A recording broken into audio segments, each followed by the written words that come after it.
여러분 안녕하십니까? 화요일 아침 여수 MBC 뉴스투데이입니다. 오는 2023년이면 여수항이 개항 100주년을 맞습니다. 여수시는 벌써 준비 작업에 들어갔는데요. 100주년을 맞는 또 다른 항구가 있습니다. 바로 거문도항입니다. 그래서 그 역사적 가치를 재조명해야 한다는 목소리가 나오고 있습니다. 조희원 기자입니다. 다도의 최남단의 섬 거문도. 여객선 터미널에 내려 좁고 구불구불한 골목길을 따라 올라가다 보면 옛 거문초등학교 부지와 마주하게 됩니다. 지금은 폐교가 된 이곳은 1885년 거문도 사건 당시 2년 동안 영국군이 주둔했던 막사가 있던 자리입니다. 영국 해군성 차관의 이름을 따 포트 해밀턴이라 불리기도 했던 거문도항 인근에는 우리나라 최초의 테니스 장터와 머나먼 타지에서 숨진 영국 수병들의 묘지가 남아 있습니다. 그 당시 여길 때 포트 해밀턴이라고 그랬어요. 검도 이 전체 항구를 갖다가 포트 해밀턴이라 해가지고 그 당시에 영국군이 그 테니스를 하면서 한 600명 정도 주둔했다 그래요. 네, 그 당시에. 거문도 서도 수월산 남쪽 끝에 위치한 높이 6.4m의 작은 등대. 지난 1905년 4월 12일부터 100년 넘게 불을 밝혀온 이 등대는 남해에서 처음으로 세워진 등대입니다. 지난 1905년 개교한 거문초등학교 역시 전국 도서 지역에서는 처음으로 세워졌습니다. 이 밖에도 일제강점기 때 지어진 군사시설, 전남을 대표하는 유학자 규륜 김유 선생의 묘지도 남아있는 거문도는 곳곳에 역사 유적이 숨쉬는 섬입니다. 그 영국군 사건뿐만 아니라 검도의 그 유명한 문인들, 선인들 그 역사도 많이 있거든요. 좋은 점도 많이 있거든요. 성악이면 전국에서 어선들이 몰려들어 파시가 열렸던 거문도항은 1923년부터 어항으로 본격 운영을 시작합니다. 여수항과 마찬가지로 오는 2023년이면 100주년을 맞지만 아무런 기념 사업도 진행되지 않고 있습니다. 역사적으로 굉장히 큰 인물들도 많고요. 큰 사건들도 많은 곳이 거문도입니다. 이제 거기에 살고 있는 분들과 역사와 함께 공존하면은 공공이익을 위한 그런 시설이 만들어진다 그러면은 지역 경제에도 활성화가 돼서 뿐만 아니라 이번 2026년 여수 세계섬 박람회 기본 계획에도 거문도는 포함되지 않았습니다. 긴 세월 동안 역사의 흔적을 고스란히 보존해온 섬이 무관심 속에 잊혀가고 있습니다. MBC 뉴스 조희원입니다. 더불어민주당 고흥군수 후보 선출을 위한 예비 경선에 모두 5명이 출사표를 던졌습니다.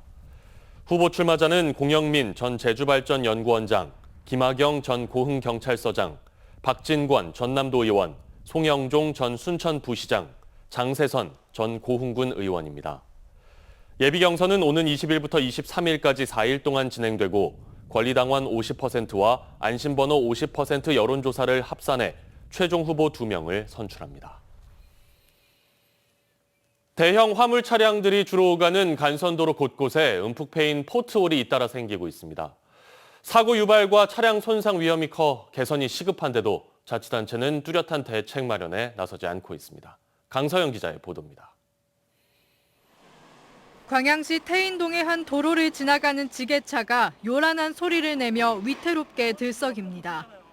움푹 패인 구멍인 포트홀이 곳곳에 생겨 도로면이 울퉁불퉁해졌기 때문입니다.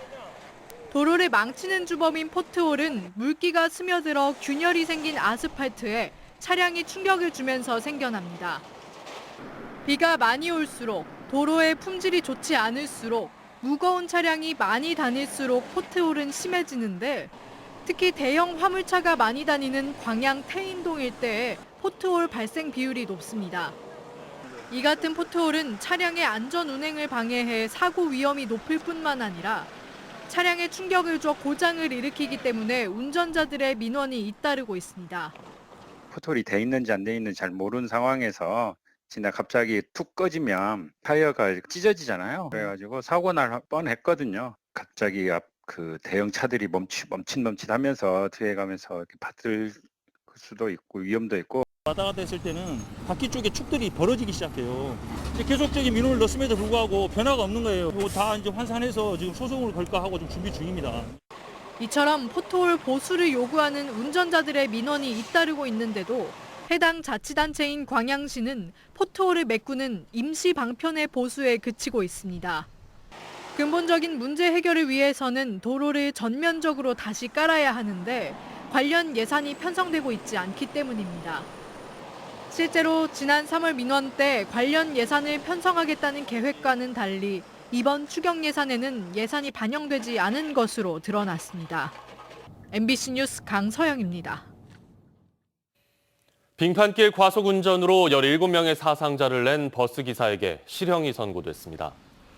광주지법 형사 1부는 버스 운전기사 54살 A씨에 대한 항소심에서 집행유예를 선고한 원심을 파기하고 징역 8개월의 실형을 선고했습니다. 항소심 재판부는 과속과 중앙선 침범으로 1명이 숨지고 16명이 상해를 입는 중한 결과가 발생해 실형 선고가 불가피하다고 밝혔습니다. A씨는 지난 2019년 12월 순천시 송광면의 한 도로에서 중앙 분리대를 넘는 사고를 내 승객 등 17명을 사상하게 한 혐의로 기소됐습니다. 여수 MBC가 지역 MBC로는 처음으로 인공지능을 활용한 AI 뉴스 서비스를 제공합니다. 저희 여수 MBC는 오늘부터 매일 오전 9시와 오후 8시 AI 라디오 뉴스는 물론 TV 뉴스데스크 시간에 가상 기상캐스터를 도입하고 날씨 정보 서비스를 실시간으로 제공할 계획입니다.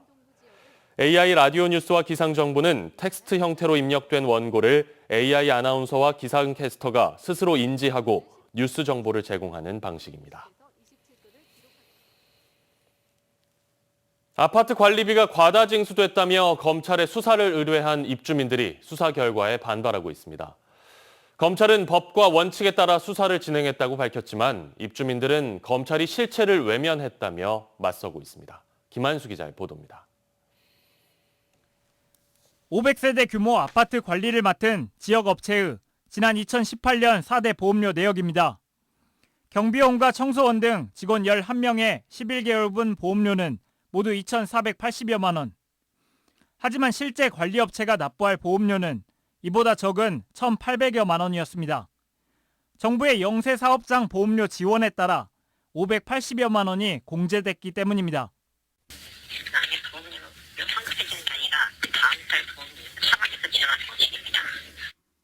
그런데 D 업체는 공제 전 액수를 그대로 관리비에 넣어 청구했고 바뀐 관리업체가 찾아냈습니다. 서류도 많이 없애버렸어요. 저희 소장님이. 상당히 고생해가지고 야 나는 밝혀내게 됐죠. 우리는 몰랐는데. 뒤늦게 이 사실을 알게 된 입주민들은 지난해 10월 D 업체를 검찰에 고발했습니다. 검찰은 그러나 아무런 문제가 없다고 판단했습니다. 정부의 사회보험료 지원금을 관리업체의 몫으로 본 겁니다. 9개월 만에 내놓은 검찰의 수사 결과에 입주민들은 반발하고 있습니다. 관리비에 포함된 보험료를 내는 건 입주민들인데 이를 외면한 채 검찰이 공제 혜택을 숨겨온 업체의 잘못을 눈감아 줬다는 겁니다. 횡령으로 고발을 했더라도 사기가 인정이 된다면 사기에 대해서 판단을 해야 됩니다. 고발인이 잘못 고발했다고 그래가지고 그 부분만 판단하고 나머지는 수사하지 않고 판단하지 않겠다. 이것은 검찰로서의 잘못된 자세입니다. 건강보험공단의 보험금 고지일과 관리비 청구일이 달라 발생한 착오였다며 도의적 책임을 지고 과다 청구한 비용을 되돌려줬다는 D 업체의 해명에도 같은 잘못이 장기간 발생한 건 이해할 수 없다며 맞서고 있습니다.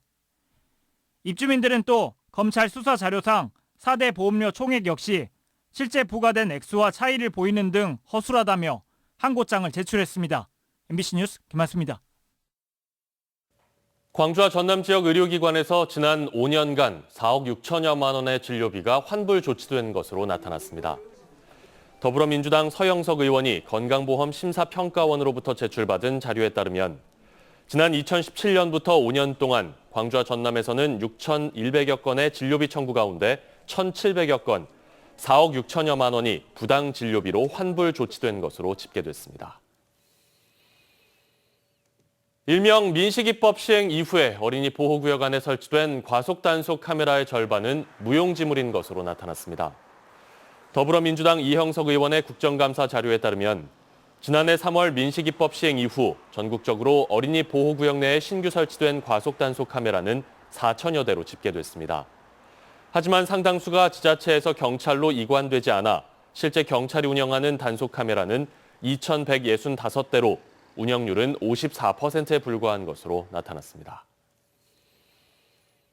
광주지법의 국민참여재판 실시율이 전국 18개 지방법원 가운데 가장 낮은 것으로 나타났습니다. 국회 법제사법위원회 국정감사 자료에 따르면 2008년부터 올해 6월까지 광주지법에서 진행된 국민참여재판은 96건으로 신청 건수 433건에 22%에 불과했습니다. 이는 전국 18개 지방법원 가운데 가장 낮은 실시율로 전국 평균 실시율 32%보다 10% 정도 낮았습니다.